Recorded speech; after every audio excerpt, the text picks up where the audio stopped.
As ações da Vale estão despencando e tem muito investidor se perguntando, será que é hora de comprar ou será que a coisa ficou feia e eu devo vender? Nesse contexto, tem muito analista falando que a Vale pode subir bastante, tem gente falando, inclusive, que ela tá para sair do atoleiro, mas tem também algumas pessoas começando a falar sobre um potencial risco oculto, algo que nem todo mundo, quase ninguém tá falando, e a gente vai te mostrar também nesse vídeo. Além, é claro, de te explicar tudo o que tá acontecendo com a Vale e te revelar se Vale tá barato ou não de acordo com as estratégias aqui do Clube do Valor. Então presta muita atenção, comenta aqui se você tem ações da Vale, deixa o dedo no like, quem vai guiar essa conversa é o Filipão, meu sócio, que sabe muito do que faz. Filipão, bola tá contigo.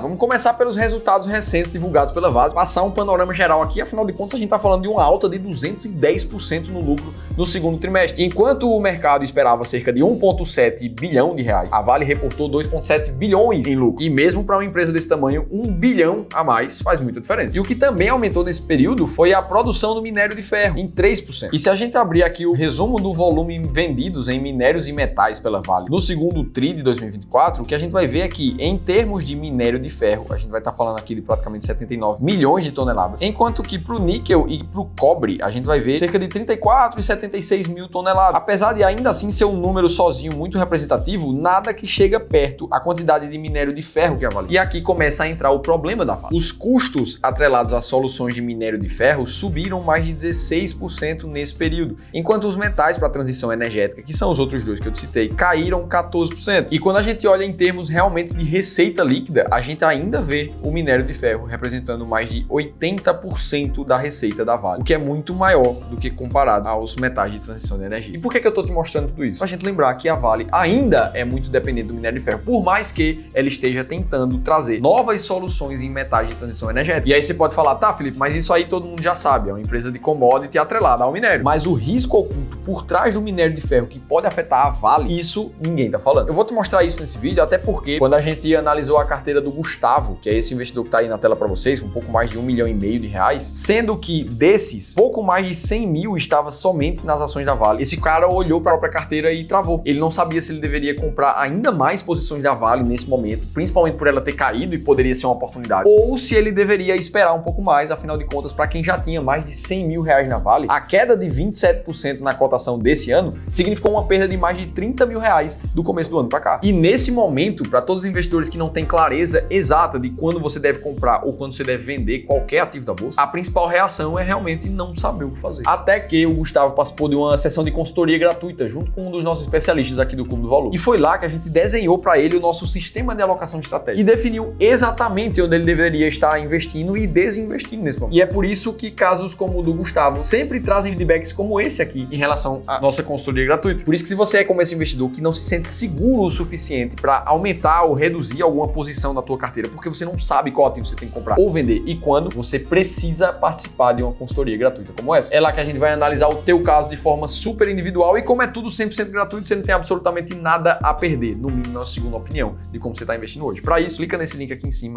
preenche teu nome e teu telefone somente. E um dos nossos especialistas vai entrar em contato contigo. O link também está na descrição do vídeo. Beleza, vamos ser direto ao ponto e mostrar qual é o risco que a Vale está passando nesse momento. Bom, nessa hora, muito provavelmente você já sabe que a principal razão da Vale estar caindo do começo de 2024 para cá é justamente a queda do preço do minério de ferro, já que ela é, como a gente comprovou aqui, muito relacionada a essa commodity. E essa é a cotação ali do minério de ferro nesse momento. Tirei esse print ali de um dos slides que a gente usou internamente aqui em uma das reuniões de posicionamento do nosso time de investimento. Olha a correlação do gráfico da Vale em candles ali, brancos e vermelhos, com a cotação do minério de ferro na linha amarela. Você percebe ali que desde o começo do ano os dois estão caindo muito forte. Só nos últimos 5 dias a Vale chegou a cair mais de 3,5%. E o minério já seguiu para sua maior queda semanal em quase 2 anos. E aqui entra o grande risco que está por trás ainda do minério de ferro, que pode afetar a Vale. E na verdade isso tudo diz respeito a uma outra empresa do setor do minério, e que inclusive é maior do que a própria Vale. A segunda maior mineradora do mundo é chamada Rio Tinto. A Vale está em terceiro. E a Rio Tinto deu a largada no seu maior projeto de mineração do mundo, também conhecido como o projeto Simandou. Não sei se é assim que fala, se não é, me conta aqui nos comentários. E basicamente o que a gente está falando aqui é uma capacidade de geração de minério de ferro nunca antes vista no planeta, que se destaca principalmente pela qualidade do minério de ferro encontrado na mina de Simandou, com a concentração média de aço espaço em mais de 65%, que é similar ao projeto Carajás, que é o maior negócio da Vale. A expectativa é que esse minério comece a realmente inundar o mercado a partir de 2025, chegando à sua máxima capacidade em 2028. Lembrando que o projeto Simandou, ele na verdade começou a ser falado há 27 anos atrás, inclusive a Vale também tentou entrar na exploração dessa mina, mas teve suas ideias barradas por, na época, ter alguma relação com o israelense Benny Steinmetz. E o grande ponto do que a gente está falando aqui é que a gente pode sim ver um oversupply de minério de ferro no mercado, ou seja, uma capacidade de geração ainda maior do que a gente já está vendo hoje. Então, se os preços do minério de ferro já estão caindo pra caramba nos últimos tempos, e se a gente vai começar a ter uma entrada ainda mais de oferta de minério de ferro, pelas leis de oferta e demanda, teoricamente falando, o preço deveria cair ainda mais. E sim, isso é um risco oculto por trás da Vale, já que a maioria das pessoas está falando que o risco dessa queda do minério ainda não aparece nos valuations, no preço atual da empresa. E aí, sabendo de tudo isso, vendo toda essa história, o resultado que foi de lucro crescente da Vale, sendo que a gente tem o problema do minério de ferro, será que a empresa Vale continua barata? Porque afinal de contas não dá pra gente pensar em investir somente por causa de uma narrativa, de uma especulação, do que a gente tá tentando projetar para o futuro. E é por isso que aqui no Clube do Valor a gente gosta de investir com base em estratégias sistemáticas, baseadas em dados, em números. E para entender se a Vale tá barata nesse momento, vamos usar aqui a planilha inteligente de seleção de ações aqui do Clube do Valor. A gente vai ver ela com dividend yield acima de 10% nesse momento, um preço sobre lucro que tá em torno de 5 e a principal métrica que a gente quer olhar aqui, que é o EV/EBITDA, nesse momento em pouco mais de 4.2 para a Vale. E é justamente baseado nessa métrica que a gente encontra o famoso Earning Yield. E na ajuda de 4 outros passos, a gente encontra as 20 empresas mais baratas da bolsa. Na hora de testar no passado se investir em ações baratas baseadas nessa métrica funcionou de verdade, a gente descobriu aqui comparar as 20 empresas mais baratas da bolsa com as 20 empresas mais caras da bolsa tem uma rentabilidade de 5 vezes de diferença. Então, sim, comprar empresas que estão descontadas baseadas nessa métrica faz sentido pra caramba pra quem tá pensando em investir por longo prazo. Por isso que se você quiser conhecer 10 empresas que estão extremamente baratas nesse momento que você tá assistindo o vídeo e uma explicação detalhada de como a estratégia funciona, você precisa baixar um e-book que a nossa equipe escreveu te contando tudo isso. Vai estar no link aqui em cima ou na descrição do vídeo. E o grande ponto é que, sim, com um earning yield de mais de 22%, a Vale se encontra facilmente entre uma das 20 empresas mais baratas da bolsa nesse momento. Dito tudo isso, se você quiser ver o que eu acho da carteira do Charles, o economista sincero, em uma análise de carteira detalhada, você precisa assistir esse outro vídeo. Eu te contei tudo isso por lá